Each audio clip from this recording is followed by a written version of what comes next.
Hola, buenas tardes, mi nombre es Evelyn Martínez Lorenzana y el día de hoy les expondré un poquito sobre lo que fue mi proyecto final escrito. Para darles una pequeña introducción, les hablaré sobre los presidentes que hubo en México, los sexenios que hubo en México, que fue desde 1970 hasta 2022, que es hoy, el día de hoy en la actualidad. Pasaremos por distintos aspectos de cada sexenio, que se tocarán aspectos como el cultural, el político, el social y el económico, y de igual manera veremos el desarrollo de la nación durante todo este proceso. Bueno, comencemos. Comenzaré con el gobierno de Luis Echeverría, que estuvo desde 1970 hasta 1976. Luis Echeverría, al iniciar su gobierno, aplicó el modelo económico de desarrollo compartido, que buscaba 4 puntos importantes, que eran modernizar la industria, mayor productividad, aumentar exportaciones y disminuir importaciones, y de igual manera distribuir mejor los recursos del progreso entre la población, El gobierno de Luis Echeverría tuvo varios obstáculos, más que nada porque en ese entonces continuaba el proteccionismo en México y pues de igual manera no había como mucho que hacer, ¿no? Se encontraba bajo un sector burocrático muy alto y pues de igual manera se elevó el déficit público de la deuda externa. Para empezar a luchar contra esta crisis económica, Luis Echeverría creó varios programas como fue el Infonavit, el Fonatur y el Fonacot. En materia educativa, Luis Echeverría creó los CCHs, que serían colegios de ciencias y humanidades. De igual manera creó los bachilleres y la Universidad Autónoma Metropolitana, UAM. Seguimos con el gobierno del señor José López Portillo. José López Portillo se encontró en el poder desde 1976 hasta 1982.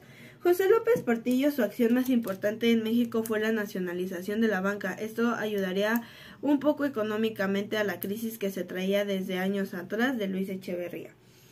Cuando José López Portillo llega al poder, decide que su poder, o bueno, sus años de mandato se dividirían en 3, 2 cada uno. Primero empezaría con 2 años de superar la crisis, 2 años para consolidar la economía, y 2 años de auge y crecimiento económico, lo cual no fue posible. No fue posible por distintas causas. Una de ellas fue que aumentó el déficit presupuestal, de igual manera se encontró la devaluación y pues el incremento de la deuda pública pasó de 20,000 millones de dólares hasta 80,000 millones de dólares. De igual manera aumentó el déficit presupuestal, como ya lo había mencionado, y la gran inflación. Pero hubo fuga de capitales y de igual manera fuga de cerebros. La fuga de cerebros se refiere a que las personas que podían ayudar a México en ese entonces, como licenciados, ingenieros, doctores, entre otros, pues empezaron a buscar oportunidades, obviamente, para ellos sobrevivir, porque México no les daba económicamente lo que ellos habían estudiado, por lo que ellos se habían esforzado. Entonces empezaron a salir del país buscando nuevas oportunidades, dejando así una fuga de cerebros en México. Después de esto, no tenemos un gobierno, tenemos el neoliberalismo. ¿Qué fue el neoliberalismo para México? Bueno, el neoliberalismo intentó influir en el desarrollo económico, limitando el poder del Estado. Esto quiere decir que el neoliberalismo en México buscaba el conjunto de ideas políticas y económicas para poder hacer crecer esto sin la intervención gubernamental. Como todo, tuvo sus buenas y malas propuestas o ventajas aquí en México. Y pues el neoliberalismo, una de sus desventajas fue la desigualdad social. Se empezó a dar de una manera muy grande, ya que pues los que habían invertido, los empresarios, tenían más sobre las otras niveles sociales. Entonces pues eso fue. De igual manera empezaron a dar monopolios económicos, problemas económicos y problemas ambientales, ¿no? Pero bueno, dejando a un lado el neoliberalismo, tenemos y seguimos con el gobierno de Miguel de la Madrid. Miguel de la Madrid estuvo en el poder desde 1982 hasta 1988. No fue un gobierno con grandes logros ni grandes propósitos, y pues fue el gobierno de la crisis heredada, ya que como pues José López Portillo había iniciado en una crisis y pues la verdad pues no había mucho que decir sobre su gobierno. Pero Miguel de la Madrid, a fin de obtener nuevos recursos, trató de sanear las finanzas públicas, obviamente, renovó la planta productiva y reestructuró la economía de exportación. Esto intentó Miguel de la Madrid, pero pues no fue posible. Miguel de la Madrid, en su gobierno se crea el PIRE, que es el Programa Inmediato de Reordenación Económica, que pues buscaba la reducción del gasto público, de igual manera buscaba la honestidad, eficiencia y honradez en el sector público, ya que en ese entonces se comenzaba a dar mucho la corrupción, entre otras pues malos pues acciones del gobierno, ¿no? Y se dieron unas reformas fiscales que más adelante influirían en el gobierno de Carlos Salinas de Gortari. Pero bueno, continuamos con el gobierno de Carlos Salinas de Gortari. Carlos Salinas de Gortari estuvo en el poder desde 1988 hasta 1994. Su gobierno fue un gobierno enfocado en el liberalismo social y pues hasta cierta parte neoliberal, por así decirse. Este buscaba la aplicación de principios sociales en la vida política de los individuos. De igual manera buscaba la no intromisión del Estado en la conducta privada de los ciudadanos, ya que como en el neoliberalismo se habían privatizado algunas empresas, pues estos buscaban como poner un cierto punto entre el gobierno y entre las acciones o decisiones que tomara la sociedad sobre sus ingresos, por así decirse. Cuando Carlos Salinas llega al poder, se cree que fue un fraude electoral, pero pues jamás se puso en discordia, ¿no?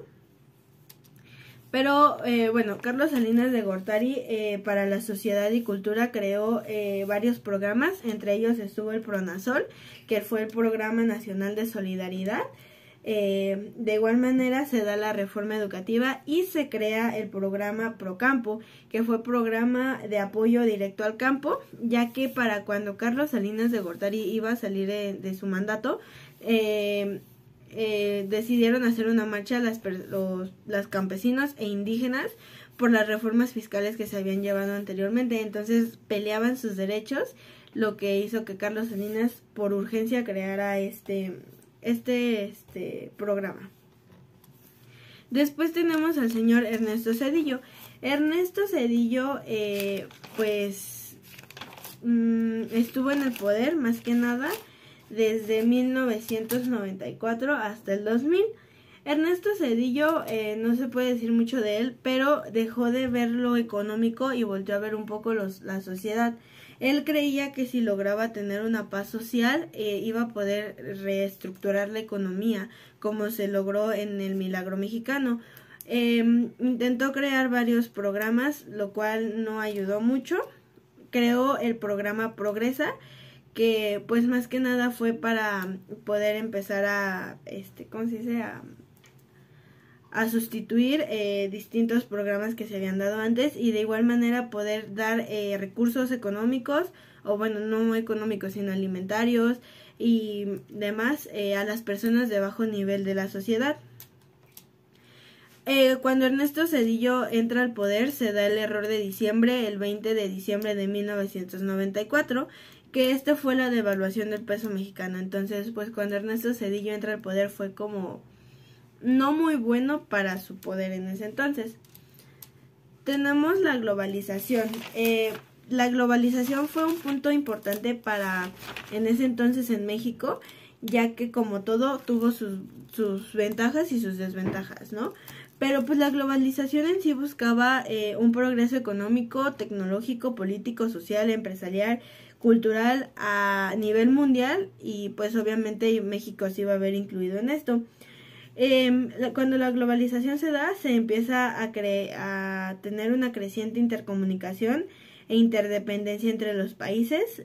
Fue de gran impacto para todo el mundo y pues se comenzaron a crear las redes sociales, los tratados de comercio, libre mercado, organismos como el FMI, la OMC, el Banco Mundial, entre otras.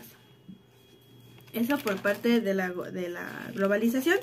Y nos vamos con Vicente Fox. Vicente Fox estuvo en el poder desde 2000 a 2006. Pues Vicente Fox fue el primer presidente de otro partido después de 70 años de que el PRI estuviera en el poder. Vicente Fox, fue candidato del partido PAN y pues no hay mucho que decir por su gobierno, pero tuvo un crecimiento económico adecuado para lo que era en su país y para lo que se había visto antes. De igual manera, el petróleo siguió siendo la fuente más importante para la materia de exportación. En lo social tuvo inicios para el compromiso por la educación y creó el programa Contigo, que consistió en el desarrollo del patrimonio, mejorar las capacidades básicas de la población, entre otras, ¿no? Por cómo se encontraba anteriormente. En educación, pues el gasto nacional creció y se crea el enlace, que fue la evaluación nacional del logro académico en centros escolares, y pues de igual manera en sus sexenios se crearon las escuelas de calidad. Seguimos con el gobierno de Felipe Calderón y pues obviamente el PAN seguía en el poder, fue candidato del PAN, estuvo desde 2006 a 2012 en el poder. Felipe Calderón comienza a buscar un otro punto para la economía, y como anteriormente el petróleo había sido en materia económica lo más importante, se comenzó a ver más por lo que era la expropiación, y pues en una de esas se ve interesado en Pemex y pues empieza a invertir de más en Pemex, ¿no? De igual manera, Felipe Calderón volteó a ver igual a la sociedad como lo hizo Vicente Fox, y creó el programa de abasto rural, que fue la Disconsa, el programa de desarrollo de oportunidades y el programa de apoyo alimentario. Más que nada esto se dio por cómo se encontraba la sociedad al salir de la crisis económica. Después tenemos al gobierno de Enrique Peña Nieto, que fue de 2012 a 2018. Enrique Peña Nieto, pues económicamente no hizo mucho. Metió muchos programas a lo largo de su gobierno para la sociedad y pues distintas opciones para el crecimiento. Es aquí donde el PRI regresa al poder porque era candidato del PRI. De igual manera, como lo mencioné, empezó a ver de más por la sociedad, ya que la sociedad se encontraba pues mal y no es de un solo sexenio el restaurar a la sociedad, no, sino se tardaba más, ¿no? Pues creó varios aspectos o varios programas, uno de ellos fue Hambre Cero, y pues Enrique Peña Nieto también empezó a ver por la educación y creó el Instituto Nacional para la Evaluación de la Educación, que fue el INE, y pues de igual manera empezó a cambiar un poco el modelo educativo en México. Después nos encontramos con nuestro actual presidente, que es Andrés Manuel López Obrador, que está en el gobierno desde 2018 hasta 2024, que pues todavía no llegamos. En el gobierno de López Obrador económicamente empezó a caer un poco más. Ya se había encontrado como un punto estable para México en ese entonces. Entonces, pues llega una pandemia, y no nada más pues pandemia mundial, ¿no? De COVID-19. Entonces México comienza y se estanca en un punto, porque ¿qué decide? Pues mucha de la sociedad mexicana era adulto mayor o así, y entonces pues estos buscan pues más que nada resguardarse, ¿no? La salud primero. Tuvo un alto índice de mortalidad, claro que sí, y pues no se buscó mucho, ¿no?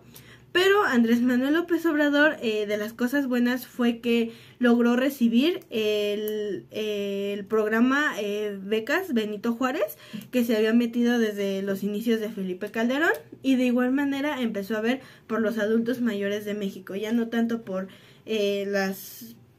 ahora sí que las zonas más necesitadas, sino empezó a ver por los estudiantes y por los adultos mayores, dándole una pensión a estas personas. Esas fueron de sus acciones más importantes. Como conclusión, pues yo llego a que los aspectos más importantes en cuanto a aspectos sociales fue la reforma educativa, fruto también del Pacto por México. Tuvo como objetivo reformar el sistema educativo, como fue como cuando ya se empezó a ver más en lo que era Enrique Peña Nieto. En la materia de evaluación para las reformas, la Constitución mexicana fueron promulgadas el 25 de febrero, y de igual manera se creó la Ley del Instituto Nacional para la Evaluación de la Educación y la Ley General para el Servicio Profesional Docente, promulgadas el 10 de septiembre del 2013. ¿Por qué menciono esto? Porque más que nada México fue progresando poco a poco, o sea, desde un inicio con Luis Echeverría lo vimos mal económicamente, cuando ya llegó a un punto en que se viera más en la sociedad, en su cultura y en su educación, ¿no?